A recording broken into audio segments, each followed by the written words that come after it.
आज मैं आपको बताऊं कि मुझे मौका मिला यहाँ हमारे प्रधानमंत्री के घर पे आने का और इनसे बातचीत करने का। तो मैं कोई पॉलिटिकल क्वेश्चंस नहीं लाया हूँ।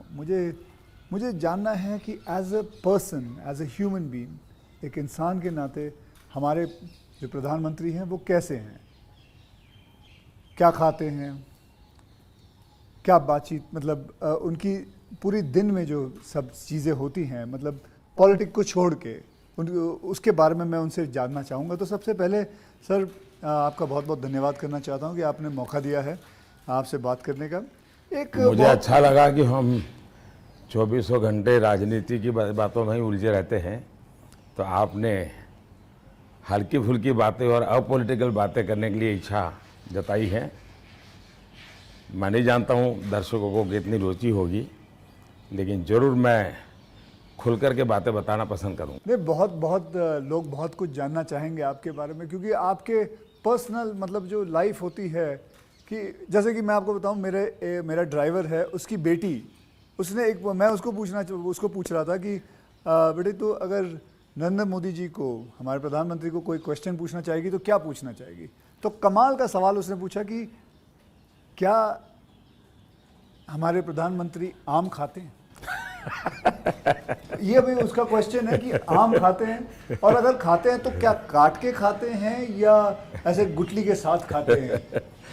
मतलब होता है ना, वॉश बेसिन के ऊपर खड़े होके गुठली के साथ आम खाना, उसका मजा ही कुछ और होता है। तो मैं जानना चाहूँगा कि आप आम खाते हो सर? एक तो मैं आम खाता भी हूँ और आम खाना मुझे बहुत पसंद भी है। अच्छा। और गुजरात में आम रस की परंपरा भी है। वो तो बहुत। लेकिन जब मैं छोटा था तो वैसे तो कोई आम वाम खरीदना वरीदना तो हमारे लिए कोई उस प्रकार की कोई लग्जरी हमारी फैमिली थी नहीं। लेकिन कभी खेतों में चले जाते थे तो हमारा देश का जो किसान है बड़ा उदार रहता है। कोई खेत में आकर के खाता है तो कभी रोकता नहीं है, चोरी करता है तो रोकता है। तो आम के पेड़ पर जो पके हुए आम थे वो खाना हमें ज़रा ज़्यादा पसंद था।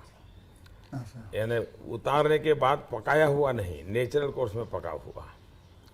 और फिर पूरा का पूरा, अच्छा तब तो ये हाइजीनिक की कोई समझ भी नहीं थी कि धोना चाहिए, टिकना करना, कुछ नहीं समझते थे, ऐसा ही अपना कर लेते थे। लेकिन बाद में जैसे जैसे बड़े तो कई वैरायटियों के विषय में जानने लगे, आम रस खाने की आदत लगी। लेकिन इन दोनों मुझे कंट्रोल करना पड़ता है। अच्छा, अभी फिलहाल कंट्रोल? अब फिलहाल में मुझे सोचना पड़ता है कि इतना खाऊं या ना खाऊं। नरेंद्र जी, मैं आपसे ये पूछना चाहूँगा कि आपने कभी सोचा था कि आप प्रधानमंत्री बनेंगे? कभी आपने सोचा था? और सोचा भी था तो कौन से साल में, कौन सी उम्र में आपने सोचा था कि मैं इस देश को चलाना चाहूँगा? कभी ऐसा विचार नहीं आया। अच्छा। और सामान्य लोगों के मन में बात गले नहीं उतरती है। शायद जो बन जाते हो सबके जीवन में ऐसा होगा। मैं नहीं मानता हूँ कि यानी कोई एकदम फैमिली ही उसी प्रकार से बैकग्राउंड वाली हो और किसी के मन में इच्छा जगती हो तो बहुत स्वाभाविक है। वरना मेरा जो फैमिली बैकग्राउंड है उसमें तो अगर मुझे कहीं अच्छी सी नौकरी की भी मिल गई होती तो शायद मेरी माँ अड़ोस पड़ोस के लोगों को गुड़ खिला देती कि चलो भाई बेटे को वहाँ नौकरी मिल गई। क्योंकि उससे ज़्यादा हमने तो कुछ सोचा नहीं था, गांव के बाहर कुछ देखा नहीं था। ये तो ऐसे ही यात्रा चल पड़ी और देश मुझे लेता चला गया। तो अपने आप ही बनते चले गए, सब कुछ जिम्मेवारी आती गई। बहुत ही मतलब नेचुरली रहा है इसमें। वैसे मुझे मेरी दृष्टि से, मेरे व्यक्तिगत जीवन की दृष्टि से अननेचुरल लग रहा है। क्योंकि मेरा बैकग्राउंड, मेरी दुनिया, आज की जो राजनीति का तौर तरीका, उसमें ये सब बैठता ही नहीं है जी। मुझे भी आश्चर्य हो रहा है कि देश मुझे इतना प्यार कैसे करता है और इतना सारा क्यों मुझे देता रहता है। जहाँ तक मैंने पढ़ा है आप सन्यासी बनना चाहते थे, या आप सोल्जर या आर्मी में जाना चाहते थे, ऐसा कुछ भी था? ये आपकी बात सही है, ये आपकी बात सही है। बचपन में मेरा एक स्वभाव था किताबें पढ़ना, लाइब्रेरी चला जाता था, तो बड़े बड़े लोगों के जीवन पढ़ना ये शौक़ रहता था। कभी फौज वाले यूनिफॉर्म में निकलते थे तो मुझे बड़ा देखता था, कभी बच्चे की तरह खड़े होकर के सैल्यूट कर देता था, मन करता था खुद में भी। इतने में 1962 का वॉर हो गया, तो हमारे यहाँ से दूर एक महसाना स्टेशन है मेरे गांव से, तो वहाँ स्टेशन पे सब लोग, जो फौज के लोग ट्रेनों में जाते थे, उनका बड़ा सत्कार करते थे, चाय वगैरह, तो मैं भी चला जाता था। तो जाकर के मैं भी वो, तो मुझे बड़ा मज़ा आता था। तो मन पे हो गया कि हाँ, ये देश के लिए जीने मरने वाला रास्ता है। तो कभी उस दिशा में सोचता था। इतने में एक बार मैंने कहीं पढ़ा कि गुजरात में कोई सैनिक स्कूल है, उसमें आप दाखिल हो सकते हैं। तो हमने अपना, अरे उस समय शायद 1 रुपया 2 रुपये से उसका सारा जानकारियाँ मंगवाते थे। अब हमें तो अंग्रेजी आती नहीं थी, तो हमारे मोहल्ले में एक स्कूल के प्रिंसिपल मिस्टर रास विहारी मणियार करके रहते थे, तो मैं उनके पास चला गया। मुझे कभी बड़े व्यक्ति से मिलने से कभी संकोच नहीं होता था, ऐसे ही फिर चला गया मैं बाहर। ये बात सही है कि भीतर मन में था, तो मैं रामकृष्ण मिशन में चला गया। एक स्वामी आत्मस्थानंद जी हुआ करते थे, अभी उनका करीब 100 ईयर उम्र में अभी स्वर्गवास हुआ। तो मैं सीएम बना तो मेरे घर उनको फिर बुलाया मैंने, प्रधानमंत्री बना तो उनके यहाँ चला जाता था। अभी कलकत्ते में अस्पताल में थे तो 2-3 बार हो आया था मैं। तो वो बड़ा बहुत मुझे प्यार करते थे, समझाते थे ज़िंदगी क्या है, टिकना क्या है। रामकृष्ण मिशन आश्रम में कुछ समय रखते थे मुझे। विवेकानंद जी जिस कमरे में रहते थे उसमें मुझे घंटों तक बैठने के लिए मौका देते थे। तो ये सारे नए नए अनुभव होने लगे। फिर हिमालय की दुनिया में चल पड़ा, बहुत कुछ भटका, बहुत कुछ घुमा, दुनिया देखी, और ये सब 18-20 साल 22 साल की उम्र में ही करता रहा मैं। लेकिन कुछ कन्फ्यूज़न भी था, कुछ इरादे भी थे, कोई गाइडेंस भी नहीं मिल रहा था, लेकिन मन में सवाल खुद पैदा करता था, जवाब खुद ढूंढता रहता था। ऐसे भटकता भटकता भटकता यहाँ पहुँच गया। तो आपकी लाइफ को मैं अभी आपकी बात मैं सुन रहा हूँ, तो मुझे लगता है अगर आप प्रधानमंत्री नहीं होते तो जिस हिसाब से आप बता रहे हो तो सन्यासी ज़्यादा लगते थे, मतलब सन्यासी बन जाते थे अगर आप। वैसे मैं क्या बनता ये कहना अभी कठिन लग रहा है, क्योंकि जो सोचा नहीं वो बन गया। वो तो हमेशा होता है, मेरे साथ भी। मैं भी आपको अगर एक किस्सा सुनाऊंगा तो मेरे साथ भी ऐसा ही कुछ हुआ है। मैं क्या बनने वाला था, मैं एक मार्शल आर्ट का टीचर बनना चाहता था, कहाँ मैं फिल्मों में आ गया और फिल्मों में आते आते हीरो बन गया।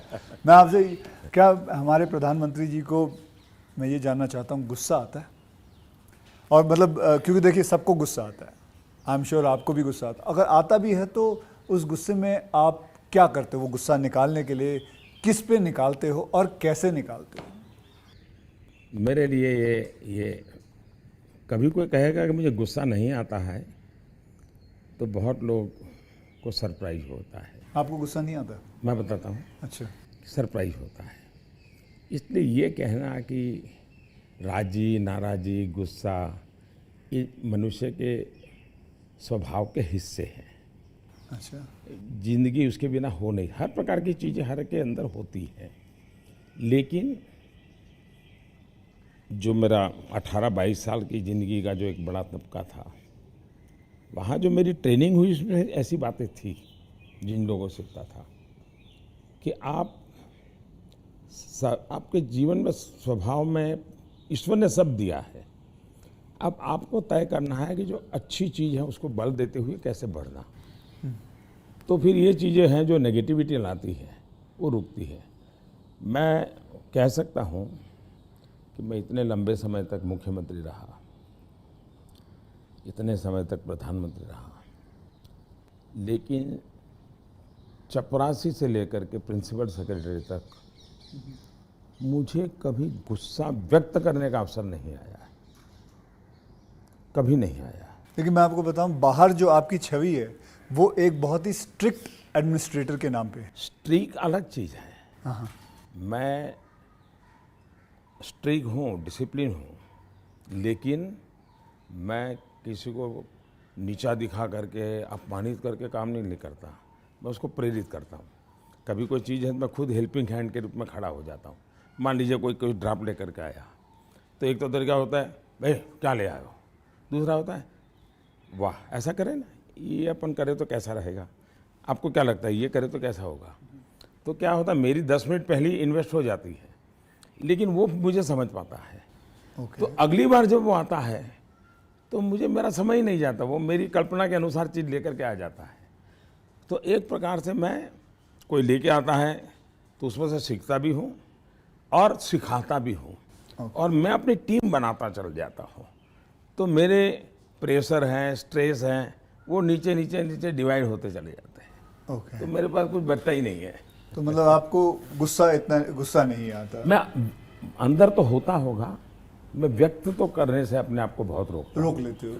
होता क्या है जी, कभी मान लो एक मीटिंग में आपने गुस्सा कर दिया तो मीटिंग का एजेंडा वगैरह सब छूट जाता है। हर एक के मन पे वो 2-3 मिनट की समय रहता है, वही छाया रहता है, वो बहुत नुकसान करता है जी। तो मैं जैसे मुझे गुस्सा आता है तो मैं आपको बताऊं, गुस्सा एक निकालना बहुत अच्छी बात है। मैं छोटा मुँह और बड़ी बात, मैं आपसे बहुत छोटा हूं, और मैं कहूँगा कि आप है ना गुस्से को जो है अंदर ना रखे, उसे निकाले। जैसे मैं निकालता हूँ, क्या करता हूँ, एक बॉक्सिंग बैग घर पे रखा हुआ है, जितना हो सकता है सुबह 4:30-5 बजे मार लेता हूँ और अपना गुस्सा निकाल लेता हूँ, और फिर थक हार के बस, या कभी समुद्र किनारे चला जाता हूँ और जोर से चीखता हूँ, कोई भी नहीं होता है। नहीं, इसके लिए एक अलग तरीका है। अच्छा। मन की स्थिति के लिए। ओके। एक तो होता है चेहरे पर, बॉडी पे गुस्सा आना और शब्दों में व्यक्त होना। दूसरा होता है आपके इमोशंस को। मैं एक अपने अंदर एक चीज़ डेवलप की थी, ऐसी कोई घटना है जो मुझे पसंद नहीं आई है और मेरा मन करता है कि ऐसा क्यों हुआ। कभी होता था मेरे साथ ऐसा क्यों हुआ, कभी होता था मैंने ऐसा क्यों किया, मुझे ऐसा नहीं करना चाहिए था। और कभी ईगो बीच में आता है तो मैं व्यक्त भी नहीं करता हूँ भाई आई एम सॉरी, मेरे से ये गलती हो गई, मनुष्य है। तो मैं क्या करता था, अकेला कागज़ लेकर के बैठता था, उस सारी घटना का वर्णन लिखता था, कैसे हुआ, क्या हुआ और मैंने क्या किया, क्यों किया, खुद ही। और उसमें जस्टिफाई करने की कोशिश नहीं करता था। फिर उसको मैं फाड़ करके फेंक देता था, पढ़ता भी नहीं था दोबारा। फिर भी मेरा मन शांत नहीं होता था, पूरी कथा दोबारा लिखता था, 3 पेज, 4 पेज, 5 पेज, उसमें उस सारे घटनाक्रम को डाल के पूरे पेपर पे रख देते। फिर से एक बार जीवंत कर देता था। हाँ। इससे क्या होता था कि वो चीज़ें, मेरी जो इमोशंस है उस कागज़ के अंदर आकर के फिर वो जल जाती थी। तो मैं एक प्रकार से फिर उस प्रक्रिया के दरमियान जो पहले मुझे सच लगता था कि मैं सच हूँ, 2-3 बार लिखने के बाद मुझे लगता है नहीं ये गलत है, मैं सच नहीं था, मैं ही गलत था। अच्छा। ये मैं आइडेंटिफाई कर लेता हूँ उसमें से। तो मतलब ये आपका तरीका है? हाँ। ये आप लेकिन अब वो नहीं रहा, इतना समय नहीं है। अच्छा। यानी मैंने अपने आप को ट्रेन उस प्रकार से किया था। से इतना बड़ा आपका घर है, जैसे मैं अपने घर पे अपनी माँ के साथ रहता हूँ, आपका मन करता है सर आपकी माँ, आपके भाई, आपके सारे जितने भी रिश्तेदार हैं आपके साथ घर पे रहें? पहला है कि अगर मैं पीएम बनकर के घर से निकला होता तो स्वाभाविक रूप से मेरा मन रहता है कि भाई सब वही रहे। मैं एक ज़िंदगी की बहुत छोटी आयु में सब कुछ छोड़ चुका हूँ, बहुत छोटी आयु में। मन नहीं करता माँ वैसे? बहुत छोटी आयु में छोड़ दिया। ओके। छोड़ दिया, उसके कारण वो ज़िंदगी ऐसी थी जो टोटली डिटैच बन गई है। और इसलिए जिसको कहे लगाव, मोह, माया, क्योंकि मेरी वो जो ज़िंदगी में जो घर छोड़ करके निकल गया था, वो जो ट्रेनिंग हुई वो उस प्रकार की हुई। और उसके कारण एक अवस्था के बाद छोड़ना है तो मुश्किल जाता है। उस समय जब छोड़ा तब तकलीफ हुई होगी, लेकिन अब ज़िंदगी वो बन गई। लेकिन फिर भी कभी माँ को बुला लिया था मैंने, कुछ दिन उनके साथ बिताए थे। अच्छा। मैंने, पर फिर भी जैसे मेरी माँ मुझे कहता है भाई तुम मेरे पीछे क्यों समय खराब करते हो, और मैं यहाँ क्या करूँगी तुम्हारे साथ रह के। मैं अपना चली जाती हूँ, मैं अपने पुराने गांव के जो लोग हैं कभी यहाँ मिलने आते तो बातें होती है, अपनी बातें होती, तुम्हारे साथ मैं क्या बात करूँ। तो स्वाभाविक है किसी का मन मेरे साथ नहीं लगेगा। तीसरा, मैं भी समय नहीं देता, जितने दिन माँ यहाँ रही तो मैं अपनी शेड्यूल में ही लगा रहता था, तो एक आध बार साथ में खाना खा लेता था। फिर मुझे भी कभी पेन होता था कि मैं रात को 12 बजे आता हूँ तो माँ को दुख हो रहा है कि क्या कर रहा है। मुझे अभी भी याद है, मैं आपसे जब पहली बार आपसे जब मैं मिला था तो मैं गुजरात में आपसे पहली बार मिला था जब आप वहाँ सीएम थे। तो उस वक्त एक या दो मतलब मैंने आपको एक दो चुटकुले सुनाए थे और आपने भी मुझे एक चुटकुला सुनाया था। तो मैं ये जानना चाहता हूँ कि आपका ह्यूमर अब प्रधानमंत्री बनने के बाद इंटैक्ट है? आप ह्यूमर मेरे परिवार में मेरी एक तो विशेषता मैंने है। जैसे आपको बताया आपकी छवि बहुत स्ट्रिक्ट है। आपका मतलब मैंने आपके जो साथ में जो काम करते हैं कई लोगों से ऐसे ही बातचीत करते वक्त वो बातें यार बड़ा काम करवाते हैं, तो वो जो एक बहुत स्ट्रिक्ट एडमिनिस्ट्रेटर, एक स्ट्रिक्ट हेडमास्टर, ऐसा लगता है मतलब हाथ में छड़ी होगी उनके। तो अभी भी आपका ह्यूमर एक बात तो ये जो छवि बनाई गई वो सही नहीं है। अच्छा, वो अलग बात है। सही नहीं है। और कोई ये कहता है कि मैं काम करवाता हूँ, शायद वो सही रूप में एनालिसिस नहीं कर रहे हैं। जी, वो ये कहे कि हाँ काम बहुत करना पड़ता है, उसमें सच्चाई है। ओके। लेकिन मैं किसी को दबाव नहीं करता हूँ। लेकिन वो जब खुद मुझको देखते हैं, पहले जैसे ऑफिस से आमतौर पे प्रधानमंत्री 6-7 बजे निकल जाते थे, दोपहर में भी 1-2 घंटे वो ऑफिस में नहीं रहते थे। मैं सुबह से जाता हूँ, देर रात तक बैठता हूँ, तो वो भी देखते हैं कि भाई ये खुद मेहनत करते हैं। तो फिर उनको लगता है कि ये कोई हमसे मजदूरी नहीं करवाते, वो खुद बैठते हैं।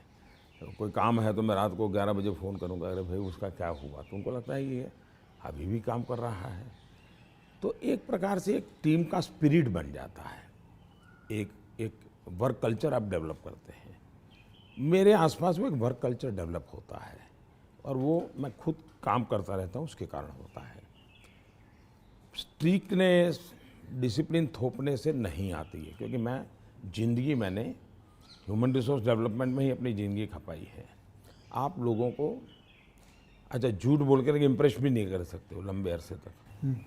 वो सब देखते हैं आपको कि या बात ऐसी करते हो, करते ऐसे हो, तो आप जैसे हैं वैसे रहो और उनसे काम करिए। हाँ, मैं काम के समय काम में रहता हूँ, इसलिए इधर उधर की बातें समय ख़राब नहीं करता हूँ मैं। दूसरा, मान लीजिए मैं मीटिंग कर रहा हूँ और कोई मोबाइल फ़ोन अपना समय बिगाड़ रहा है, तो मैं फिर उनकी तरफ जा, अच्छा बताइए अभी मैं जो विचार कह रहा था क्या हुआ, तो उनका ध्यान नहीं था। तो उनको लगता था मोबाइल फ़ोन में मैं ट्विटर देख रहा था। तो तब से मेरी मीटिंग में लोग समझ गए कि मोबाइल फ़ोन लेके नहीं जाना चाहिए। मैं किसी से भी मिलता हूँ, कोई भी व्यक्ति आएगा, मेरा कभी बीच में फ़ोन नहीं आता है जी। मैं किसी को नहीं कहता। मानता हूँ, मैं भी आपसे 2-3 बार मिला हूँ, आपने मतलब इट इज। तो ये मैंने डिसिप्लिन खुद के जीवन में लाया, तो सामने वाले को लगता है कि यार ये टोटली मेरे लिए डेडिकेटेड टाइम था, इन्होंने कोई उपयोग नहीं किया। इन चीज़ों का एक प्रभाव पैदा होता है। जहाँ तक ह्यूमर का सवाल है, मेरे परिवार में हमेशा एक कल्पना थी, कभी पिताजी राजी नाराज़ी हुए हो, कभी छोटी मोटी हो, तो हमेशा मैं पूरे माहौल को एक आधे मिनट में हल्का कर देता था।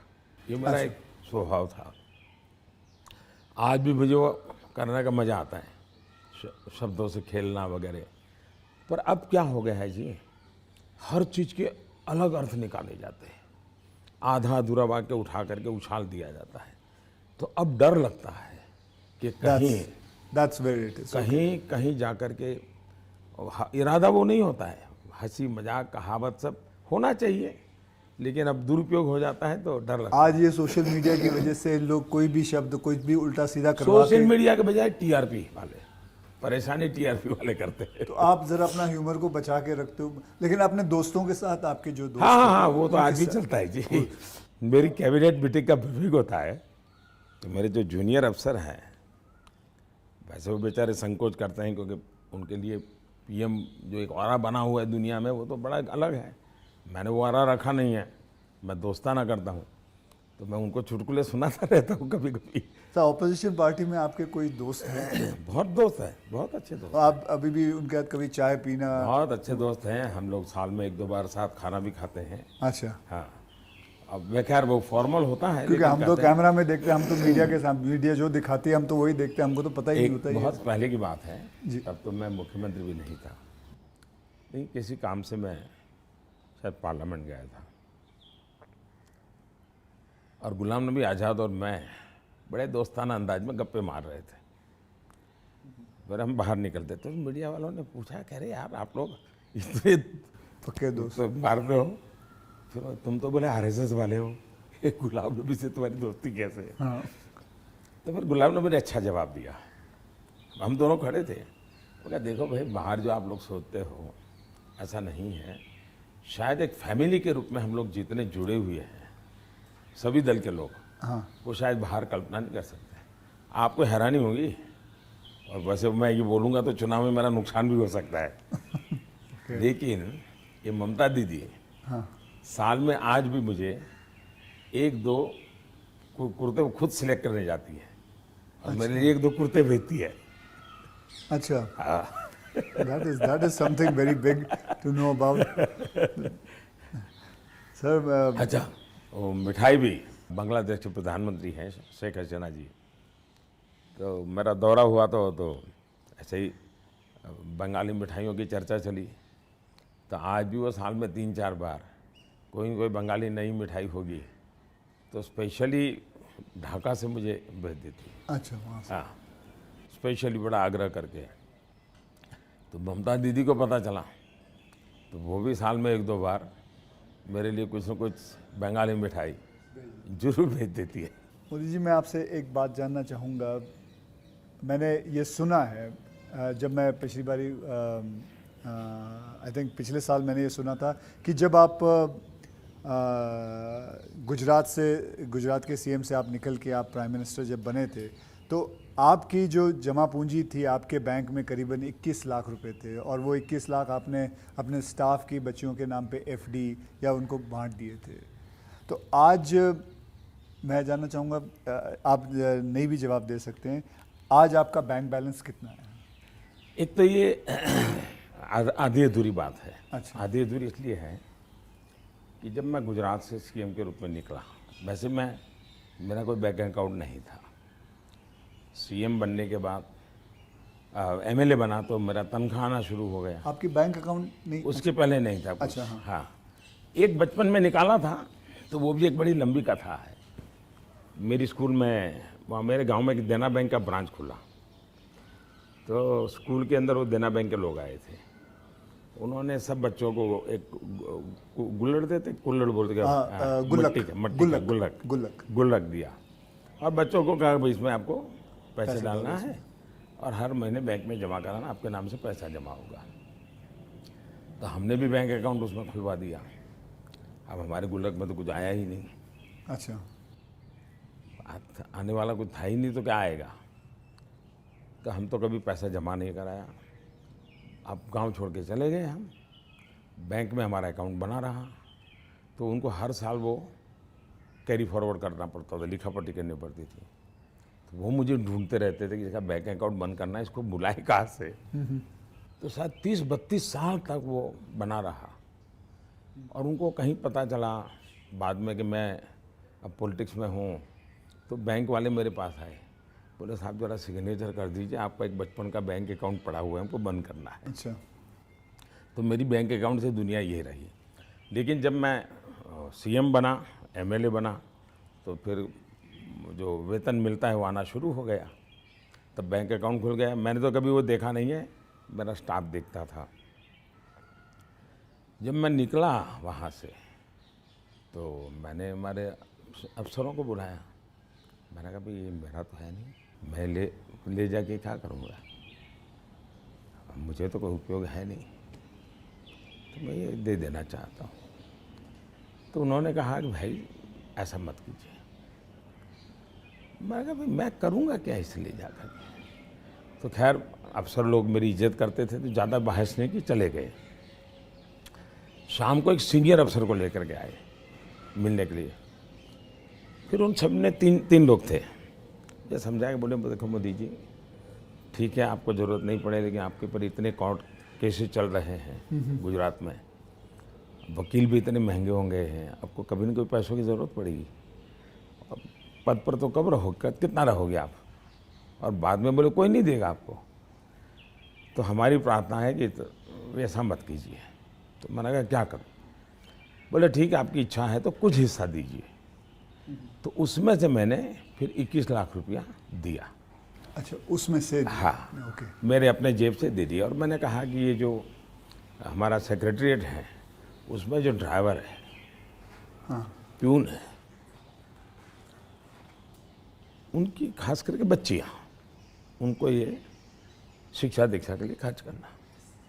अभी वो फाउंडेशन शायद बनाया हुआ है गुजरात सरकार ने, और उसमें से वो मदद कर भी रहे हैं। फिर वहाँ मुझे एक सरकार की तरफ से एमएलए को एक प्लॉट मिलता है, ओके। पैसों से मिलता है लेकिन कम खर्चे पैसों में। में, हाँ। वो प्लॉट मिला तो मैंने पार्टी को कहा भाई ये ले लो आप, मैं आपको दे देना चाहता हूँ, मुझे कुछ चाहिए नहीं। तो मेरी वो प्रक्रिया चल रही थी। फिर पता चला कि वो मामला तो कहीं सुप्रीम कोर्ट में लटका पड़ा है, शायद वो ज़मीन किसी को दे नहीं सकते, इस प्रकार का कुछ है। वो मुझे पूरा याद मालूम नहीं, क्योंकि मैं इस चीज़ों में रुचि नहीं लेता। लेकिन जब भी वो क्लियर हो जाएगा तो मैंने वो भी पार्टी को देना तय किया हुआ है। साहब सच में गुजराती है ना, क्योंकि गुजराती जो होते हैं वो पैसों के लिए बहुत सही रहते हैं। मतलब मैं नहीं मानता कि मतलब आपने अपना प्लॉट दे दिया, आपने पैसे दे दिए, तो आप, क्योंकि मैं आपको, अगर आप इजाज़त दें तो मैं एक छोटा चुटकुला सुनाना चाहता हूँ। जी जी जी। एक गुजराती आदमी था, बुज़ुर्ग आदमी था, वो मर रहा था।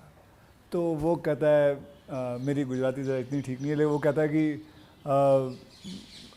मारो દીકરો ક્યાં છે, मतलब मेरा बेटा तो बेटा अगर डैडी हूँ यहाँ छूँ, मारी दीकरी क्या छे, डैडी हूँ यहाँ छूँ, मेरी बीवी कहाँ है, मैं भी यहाँ हूँ, आप तीनों यहाँ हैं तो दुकान पे कौन है?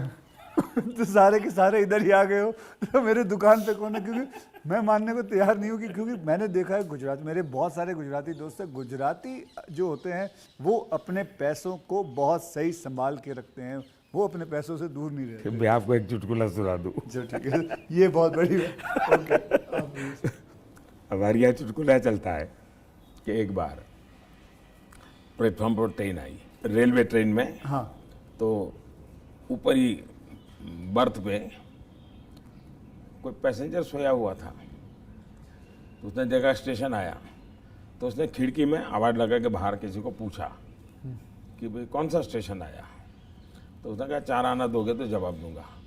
तो बोले जवाब की जरूरत नहीं, अहमदाबाद होगा।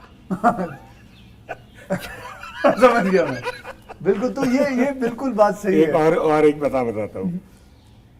ये किसी की आलोचना करने के लिए नहीं है, लेकिन कोई भी अर्थ निकाल सकता है, और ये सत्य घटना में से बना हुआ चुटकुला है। बहुत साल पहले, वैसे मेरी जिंदगी ऐसी थी, ये हाफ स्लीव का कुर्ता और पैजामा, जूते और थैला, यही से मैं रेलवे में भटकता रहता था, और दाढ़ी रहती थी। तो मैं पुणे स्टेशन पे उतरा। अच्छा। और कोई मेरे पास ज़्यादा सामान तो था नहीं, मेरा एक वो झोला था, एक अखबार था हाथ में। तो मैं पैदल चला जा रहा था, मुझे पुणे में आरएसएस दफ्तर में जाना था। तो मैं पैदल ही जा रहा था। तो एक ऑटो रिक्शा वाला धीरे धीरे धीरे धीरे साथ चलता गया। फिर करीब 100-200 मीटर गया होगा, और उसने, मेरा ध्यान गया, मैं कहीं ऐसे कैसे चला रहा हो स्लोली मेरी स्पीड से। मैंने कहा भाई आपकी ऑटो रिक्शा खराब है, क्या प्रॉब्लम है आपका? तो उसने कहा साहब आप नहीं बैठोगे? मैंने कहा क्यों, मैं तो पैदल जा रहा हूँ। तो बोले आप समाजवादी हैं? मैं कहा नहीं, मैं तो अहमदाबादी हूँ। हाँ। तो मैंने कहा क्यों समाजवादी क्यों? ये बोले समाजवादी लोग, बोले हमारे पुणे के समाजवादी जो लोग हैं वो स्टेशन में पब्लिक के सामने ऑटो रिक्शा में नहीं बैठते हैं, दूर जाके गुपचुप बैठ जाते हैं। ऐसा क्यों? लोगों को इम्प्रेशन रहे कि वो मेहनत करते हैं, सादगी वाले हैं। ओके, अच्छा। तो बोले मुझे भी लगा शायद आप समाजवादी हैं, तो औरों की तरह आप भी थोड़ी देर के बाद बैठ जाओगे। तो बोले इसलिए मैं चल रहा था। तो जब उसने मुझे पूछा आप समाजवादी हो, तो मेरा तुरंत जवाब था मैं अहमदाबादी हूँ। आइए सर, एक थोड़ा चलते चलते बात करें आपसे। सर, आपसे मैं पूछना चाहता हूँ कि अगर आपको कभी एक अलादीन का चिराग मिल जाए और जिन कहे कि आपके 3 विशेस हैं, तो वो आपके 3 विशेस क्या होंगे? देखिए, अलाउद्दीन चिराग मुझे मिल जाए और सचमुच में उसके पास ताकत होगी, जी।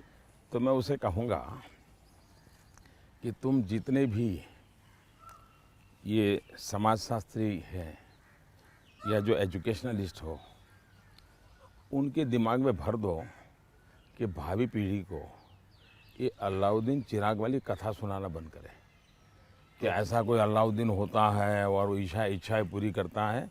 मैंने कहा उसको मेहनत करना सिखाओ। मैं कभी एक्सपेक्ट नहीं कर रहा था आप ये जवाब दोगे। मुझे लगा आप कोई 3 विशेस आप सोचोगे कि क्या है 3 विशेस, लेकिन ये एक बहुत ही सही तरीका है। आलसपना जो होता है वो यही चीज़ों से आता है। यार, आई विश मुझे ये मिल जाए, बैठे बैठे मिल जाए। तो ये जो आपने जो किया हुआ है, ये जो कहा हुआ है, बिल्कुल सही कहा हुआ है।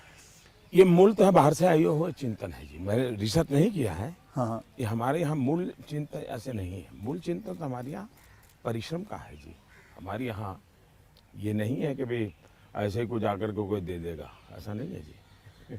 एक ना एक दिन तो सभी को रिटायर होना होता है, आपको भी रिटायर होना पड़ेगा। तो आपने कभी पोस्ट रिटायरमेंट प्लान सोचा है कि आपने जब ये सब कुछ ख़त्म हो जाएगा, मतलब आप पॉलिटिक्स से संन्यास ले लेंगे, तो आपके आगे जाके आपने क्या करना है? एक बड़ा पोस्ट इंटरेस्टिंग रिटायरमेंट। चीज़ बताता हूँ आपको। जी। हम लोगों की एक मीटिंग थी इनर सर्कल की।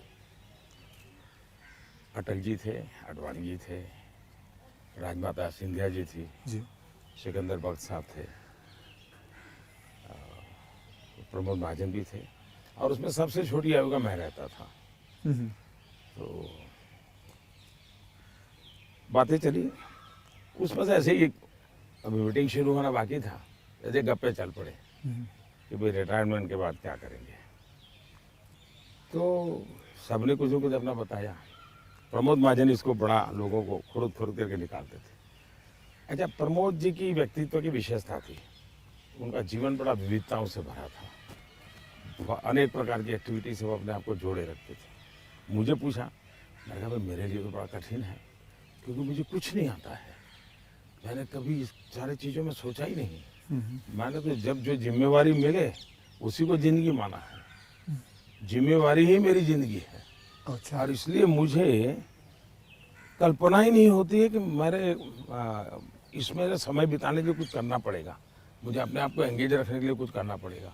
और इसलिए मैं कभी नहीं मेरे मन में विचार आया और न ही मैं सोचता हूँ।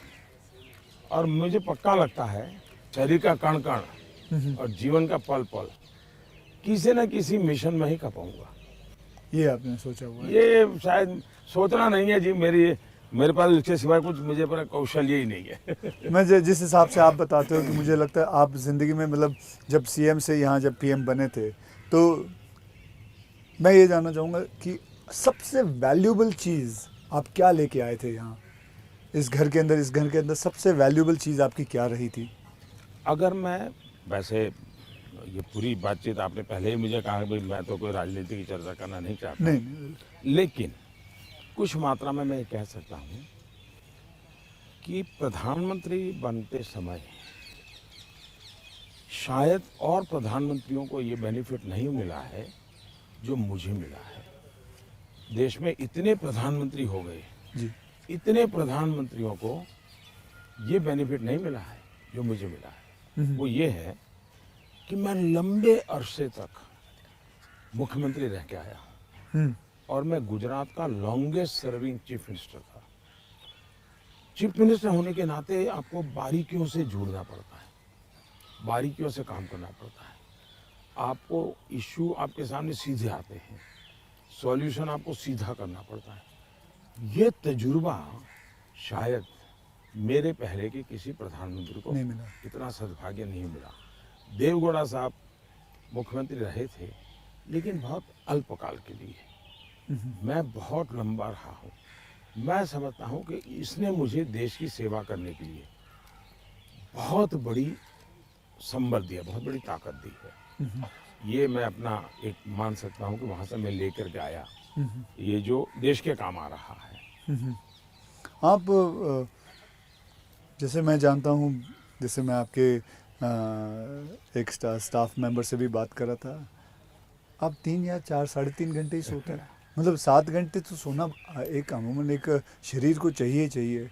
आप 3.5 घंटे ही सोते हो? ये 4 बात घंटे ये सोते बात हो? आपकी सही है। मेरे जो जितने मेरे साथी हैं, मेरे जानने वाले लोग हैं, या हमारे जो अब सरकार में आया हूँ तो डॉक्टर भी रहते हैं, उन सबका मेरे से एक ही आग्रह रहता है कि मेरी नींद में बढ़ाऊं।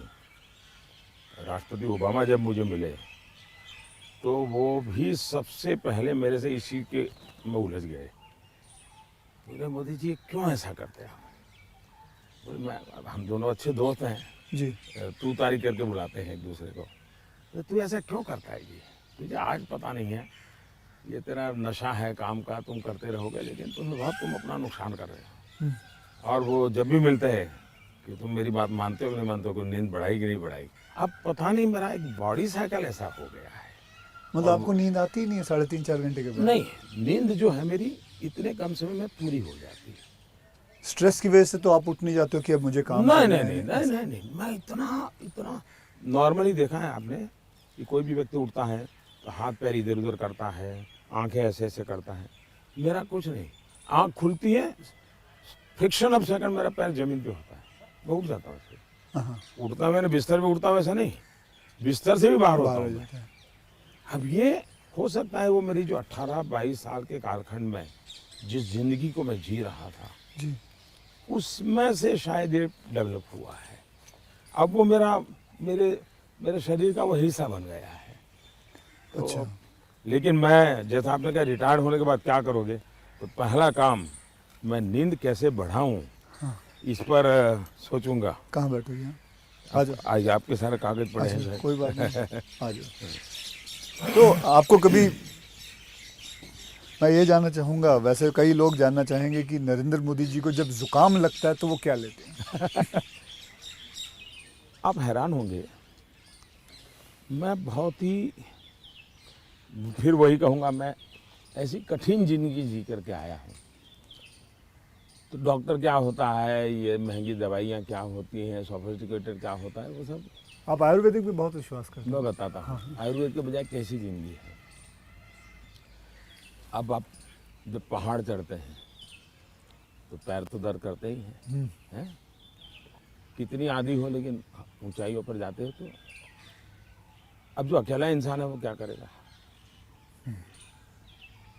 मालिश वालिश वाले को तो कुछ नहीं करा ऐसे सकता, वैसे किसी तो को होते नहीं है, क्या फिजियोथेरेपी नहीं करा सकता, मसाज नहीं करवा सकता। अब मैं क्या करता था जी, मेरे कंधे पे हमेशा एक ये जो असम का गमछा होता है ना, हाँ। ये गमछा मेरे पास रहता था ऐसा। तो मैं जैसे उसको ऐसे पैर पे बांध देता था पूरा, और बीच में एक छोटी लकड़ी तोड़ करके पैर से लगा देता था। फिर इसको मैं कर्व करता था, अच्छा। तो प्रेशर आता था। ऐसा पूरे बॉडी को मैं अपना मसाज खुद ऐसा तरीका रखता था मैं। तो ऐसी चीज़ें मैं इवॉल्व करता था अपने लिए। मैं बहुत साल पहले कैलाश यात्रा पे गया था पैदल। टोटल यात्रा करीब 1000 किलोमीटर का था, पैदल गया। कुछ और भी लोग थे, बड़े धनी लोग भी वहाँ कभी कभी यात्रा में आते थे। अब बहुत बड़े बड़े महंगे वो चमड़ी बचाने के लिए सब लेकर के आए हुए थे। मेरे पास तो कुछ था, मेरे पास कैस्टर ऑयल था, और वो भी रॉ, सीधा वो घानी से निकाला हुआ। तो उसकी स्मेल भी बहुत ख़राब होती है, तो मैं उसी को लगाता था। अब ये लोग 5वें 6ठे दिन मुंह नहीं धो सकते थे, क्योंकि उनकी चमड़ी जल करके चीर करके लटक गई थी, तो वो बड़े परेशान रहते थे। और मुझे कुछ नहीं होता था, बड़ा मैं तेज तर्रार रहता था। तो मुझे पूछने लगे कि आप क्या करते हो? मैंने कहा कुछ नहीं भाई, कैस्टर ऑयल लगाता हूँ मैं। तो रात को हम जब पहाड़ चढ़ करके रात्रि मुकाम होता था, ये मेरे पास आ जाते थे। हर कोई एक एक बूंद कैस्ट्रोल में से ले जाता था। जुकाम होता है तो मैं गर्म पानी पूरा समय पीता हूँ, गर्म पानी, गर्म पानी। उसमें दूसरा, कोई शहद या कुछ? कुछ नहीं, सिंपल गर्म पानी। दूसरा, हो सके तो फास्टिंग करता हूँ। अच्छा, फास्टिंग यानी एकदम से सिवाय पानी कुछ नहीं, एक दो दिन 24 घंटे 48 घंटे ज़्यादा नहीं करना पड़ता। तीसरा, ये सरसों का तेल होता है, उसको थोड़ा गर्म करके रात को 2-3 बूंद डाल देता हूँ। जलन बहुत होती है, लेकिन ये मेरा 1-2 दिन में क्लियर कर देता है। तो ऐसे ही जीने की आदत है। मैं कुछ चीज़ें करता हूँ, वो मैं पूछना चाहूँगा आपसे। मैंने चीज़ फॉलो की है जिसको कहते हैं कि 7-12-5 × 40, यानी 7 बजे मैं ब्रेकफास्ट कर लेता हूँ, 12 बजे मैं अपना लंच खा लेता हूँ और 5 बजे डिनर खा लेता हूँ। और × 40 यानी कि जब भी एक गस्सा खाता हूँ उसे 40 बार चबाना है। तो ये मैंने अपने शास्त्रों में पढ़ा है, कई लोगों से बात की है, तो आप इससे सहमत हैं? बिल्कुल सहमत हूँ, और ये बिल्कुल सही रास्ता आपने चुना हुआ है। हमारे देश में मूल आदत यही है। हाँ, ये वेस्टर्न जो वर्ल्ड आया, उसने फिर धीरे धीरे आपको इसमें ये बदलाव किया कि लोग, वरना हमारा किसान आज भी गांव में सूर्यास्त के पहले, चीनी लेना सर? मैं नहीं लेता जी, नहीं, सूर्यास्त के पहले थैंक यू। खाना खा लेता है।